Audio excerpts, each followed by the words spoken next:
안녕하십니까. 맥체인 성경 읽기 창세기 28장, 마태복음 27장, 에스더 4장, 사도행전 27장입니다. 첫 번째, 창세기 28장, 본문 이해에 도움이 되는 배경과 맥락을 소개합니다. 창세기 28장은 야곱이 형 에서의 분노를 피해 하란으로 가는 여정과 하나님께서 그에게 나타나신 베델 사건을 기록합니다. 이삭은 야곱을 축복하며 그에게 너는 가서 외숙부 라반의 딸 중에서 아내를 취하라고 명령합니다. 야곱은 여호와께서 나타나신 꿈에서 땅의 모든 족속이 너와 내 자손으로 말미암아 복을 받으리라는 말씀을 듣습니다. 베델에서 하나님께서 언약을 확증하시며 야곱은 이곳이 하나님의 집이요 하늘의 문이로다 라고 고백하며 하나님을 예배합니다. 본문의 중요 구절을 소개합니다. 창세기 28장 15절, 내가 너와 함께 있어 내가 어디로 가든지 너를 지키며 너를 이끌어 이 땅으로 돌아오게 할지라 내가 내게 허락한 것을 다 이루기까지 너를 떠나지 아니하리라 하신지라. 본문을 적용하는 데 도움이 되는 가이드라인입니다. 우리는 하나님께서 항상 우리와 함께 계시며 그의 계획을 이루어 가신다는 약속을 신뢰해야 합니다. 야곱의 경험처럼 인생의 여정에서 하나님의 임재를 체험하며 믿음으로 나가야 합니다. 우리의 삶 속에서 하나님의 언약을 기억하며 예배와 헌신의 삶을 살아야 합니다.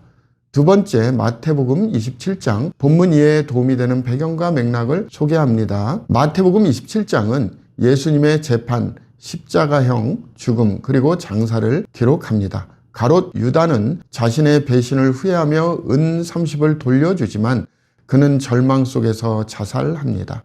예수님은 빌라도 앞에서 신문을 받으시고 유대인의 왕으로 조롱받으셨으며 골고다에서 십자가에 못 박히셨습니다. 그분은 나의 하나님 어찌하여 나를 버리셨나이까 라고 외치시며 우리의 죄를 대신 지셨습니다.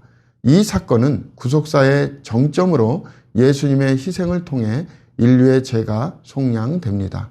본문의 중요 구절을 소개합니다. 마태복음 27장 50절, 예수께서 다시 크게 소리 지르시고 영원히 떠나시니라. 본문을 적용하는 데 도움이 되는 가이드라인입니다. 우리는 예수님의 희생을 통해 구원의 은혜를 받은 것을 기억하며 감사와 경애로 그분을 섬겨야 합니다. 십자가의 사랑을 본받아 우리의 삶 속에서 용서와 희생을 실천하며 살아야 합니다. 또한 예수님의 죽음이 우리의 구원을 위한 절대적 희생임을 전하는 복음의 사명을 감당해야 합니다. 세 번째, 에스더 4장, 본문 이해에 도움이 되는 배경과 맥락을 소개합니다. 에스더 4장은 하만의 유다인 학살 음모에 대해 모르드게와 에스더가 어떻게 대응했는지를 보여줍니다. 모르드게는 하만의 계획에 대해 듣고 슬픔에 잠겨 굵은 베옷을 입고 금식하며 애통합니다. 그는 에스더에게 왕 앞에 나아가 이 문제를 해결해 줄 것을 요청합니다. 처음에 에스더는 왕 앞에 나아가는 것을 목숨을 걸어야 하는 일임을 이유로 주저하지만 모르드게의 강력한 설득과 격려로 그녀는 자신의 사명을 깨닫습니다. 에스더는 모든 유다인에게 함께 금식해 줄 것을 요청하고 목숨을 걸고 왕에게 나아가겠다고 결단합니다. 이 장은 하나님의 섭리 속에서 신실한 믿음과 용기로 부름받은 자가 자신의 사명을 감당해야 함을 보여줍니다. 본문의 중요 구절을 소개합니다. 에스더 4장 14절, 이때에 내가 만일 잠잠하여 말이 없으면 유다인은 다른 데로 말미암아 노임과 구원을 얻으려니와 너와 내 아버지 집은 멸망하리라. 내가 왕후의 자리를 얻은 것이 이때를 위함이 아닌지 누가 알겠느냐 하니. 본문을 적용하는 데 도움이 되는 가이드라인입니다. 에스더 4장은 하나님의 섭리와 부르심 속에서 우리의 사명을 깨닫고 믿음으로 결단하며 행동해야 함을 보여줍니다. 오늘날 우리는 직면한 문제와 위기 속에서도 하나님께서 우리를 사용하고자 하시는 때와 목적이 있음을 인식해야 합니다.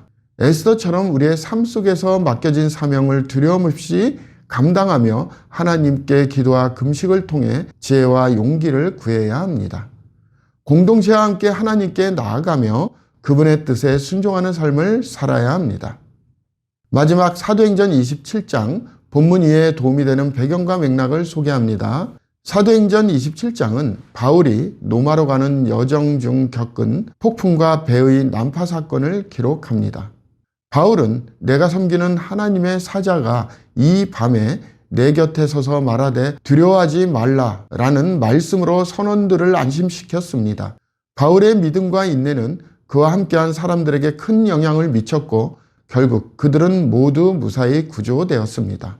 이 장은 고난 속에서도 하나님의 주권적 섭리와 바울의 신실한 믿음을 보여줍니다. 본문의 중요 구조를 소개합니다. 사도행전 27장 23절에서 24절 내가 속한 바 곧 내가 섬기는 하나님의 사자가 어젯밤에 내 곁에 서서 말하되 바울아 두려워하지 말라 내가 가이사 앞에 서야 하겠고 또 하나님께서 너와 함께 항해하는 자들을 다 내게 주셨다 하였으니 본문을 적용하는 데 도움이 되는 가이드라인입니다. 우리의 삶의 폭풍 속에서도 하나님의 약속을 믿고 담대해야 합니다. 바울의 태도처럼 고난 중에도 하나님의 말씀을 의지하며 다른 사람들에게 소망과 믿음을 전해야 합니다. 우리의 신앙이 공동체와 세상에 선한 영향력을 끼칠 수 있도록 노력해야 합니다. 감사합니다.